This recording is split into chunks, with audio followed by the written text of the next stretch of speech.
hold him till a white officer came. And because you couldn't testify against him in court, the white officer had to go to court and witness against this person. Because a black person witnessing against a white person means you're making yourself equal in an equal position against them.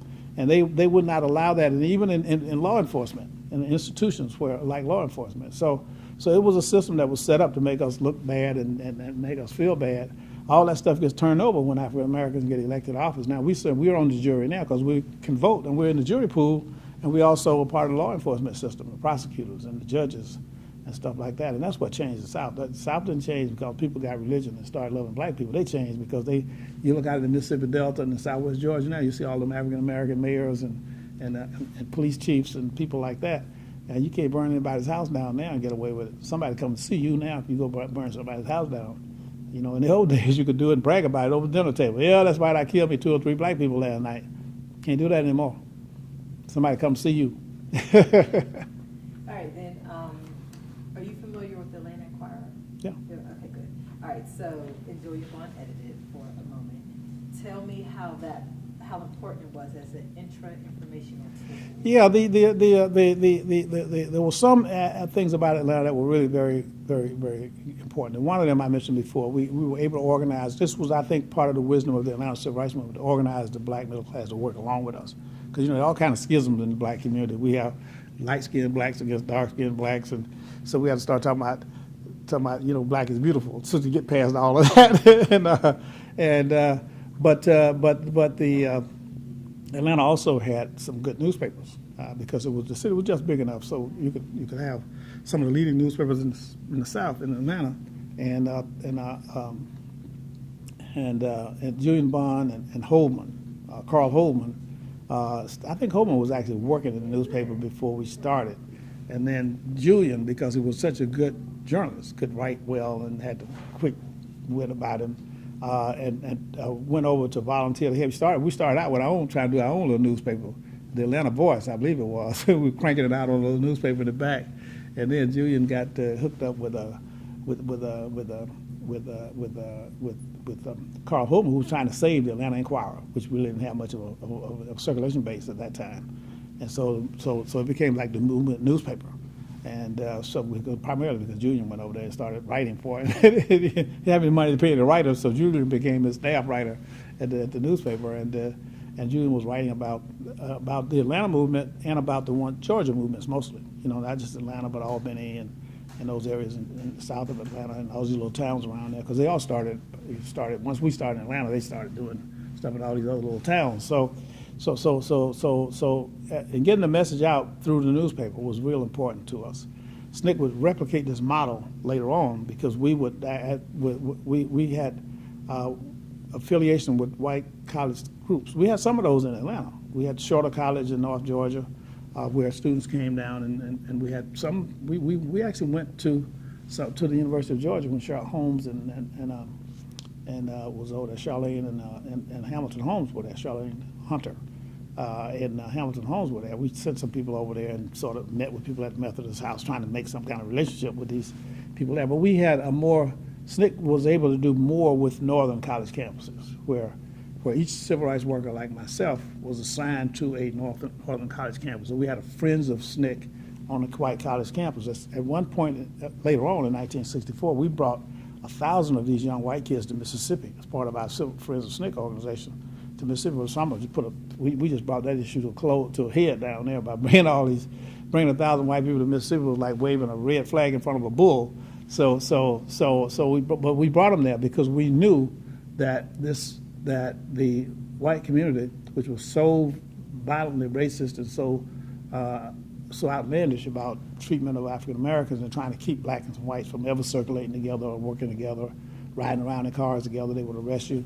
So we said, okay, we're going to do this. Let's do it in mass. We'll have so many people here, they can't put everybody in jail.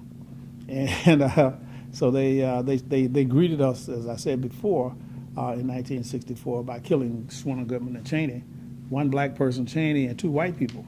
And let me just say also to the audience that that in the Selma to Montgomery March, which takes place in 1965, that SNCC leads, the only 2 people that got killed were both white, Viola Liuzzo and a guy named James Reed, both of them civil rights workers who are trying to assist black people in trying to do their work.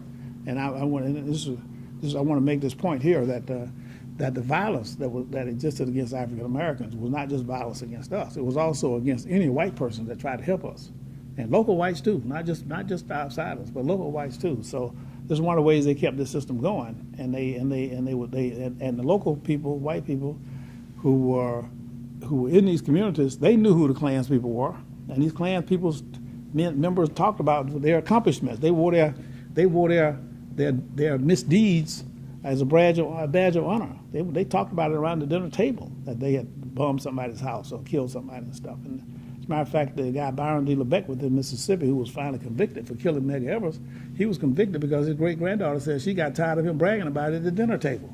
She'd grown up at the dinner table over Thanksgiving dinner. He's bragging about the fact that he was the one that shot this man. Well, he talked about it because he figured he was never going to be brought to trial. And if he were brought to trial, he was never going to be convicted.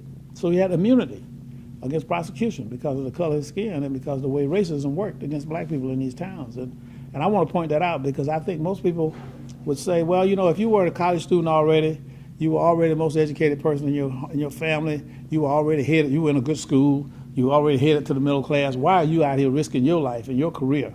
Well, the reality is that it was unsafe for all of us in these communities. One, physically unsafe. Not just emotionally, physically unsafe, first of all. And secondly, even if you were educated in the best schools or down there, and I was at one of the better ones, the fact is you couldn't get a job when you got out of school. They wouldn't let you work. The way racial superiority worked, all white men had to have a job. And then whatever was left, black people get that job, no matter how educated you were. So you had in Washington, D.C., you had all these people who were educated but working in the post office. We had the most educated, in Washington, D.C., had the most educated postal workers in the world. It was the only place they could work. They were DS3s. You could even get promoted beyond that in the post office. It didn't matter what kind of degrees you had. So we had to break the back of racism so our education would be worth something. So we were working to try to improve the lives of the workers at Rich's department store. Yes, those people who worked there who couldn't get promoted. Yes, those people who worked there weren't paid decently, trying to improve their lives. But we also were making the future better for ourselves too. We knew that. And we were aware of that. We were certainly aware of that. We had our careers were ahead of us. We knew that. And, so we put some of us did. I put my career on hold for 4 or 5 years, went off to Mississippi to work, and eventually had to go back to graduate school, to college and graduate school. So I could, and now at the age of 73, those years I took off from Mississippi, I'm now working because I got to make up for those years. I got to help my grandkids go to college so they can have a good life. And in order to do that, I've got to keep working for a couple more years. But I'm headed for the shade tree any day now. All right, and the last question is, it's been 4 decades since SNCC, or over 4 decades. How has it changed your life? Well, I have to say that we do this interview at a time when we just buried one of our good friends, Julian Bonds. I met him. I was one of the top first 3 or 4 people I met at Morehouse College when I enrolled there in 1959. And we were friends for 50 years. Our careers paralleled each other somewhat. After the Civil Rights Movement, he went into politics in Atlanta, served 16 years in the Atlanta state government there. I served 20, I came to Washington, got elected to the D.C. Council, served 20 years here on the D.C. City Council and School Board. Our careers paralleled each other somewhat. And we followed each other around. We saw each other at various events on college campuses, at demonstrations, because we kept up our social activism throughout life. And so I met friends for life in the Civil Rights Movement. And we talk about it sometimes the way people talk about war. They say if you ever go in a war with somebody in a foxhole with them, if you come out of there together, y'all friends for life. And so I feel that same way about the Civil Rights Movement. We found people, we developed a loyalty to each other, a loyalty toward each other, and a respect for each other that we carried through life. And many of us ended up not only as friends, but also our wives were people, we chose wives who had been in the Civil Rights Movement with us because we knew them and trusted them, and we knew their spirit. And so it changed my life in that respect. And also, it gave me probably a global image of the world at a very early age, at an early age where you have to, one difference between me and the Atlanta middle class that I talked about, as I said earlier, I was born on a plantation. I was the first person in my family. Really, only a few of us ever finished high school. My parents never did. The day I put the key in the door at Morehouse, I became the most educated person in my family. And people would think that a guy like that is on a track, and he wants to try to minimize the number of years he's in college, get on to graduate school so you can get out and start earning money so you can go back and help your family. Well, I did help my family. I finished high school and went off to, when I went to Mississippi with SNCC. SNCC had developed a way to help our families go to school. I helped my brothers and sisters go to college. The ones who finished after me, I got them into college. They either went to the military or they went to college. I enabled them to do that through my association and my contact in SNCC and the civil rights movement.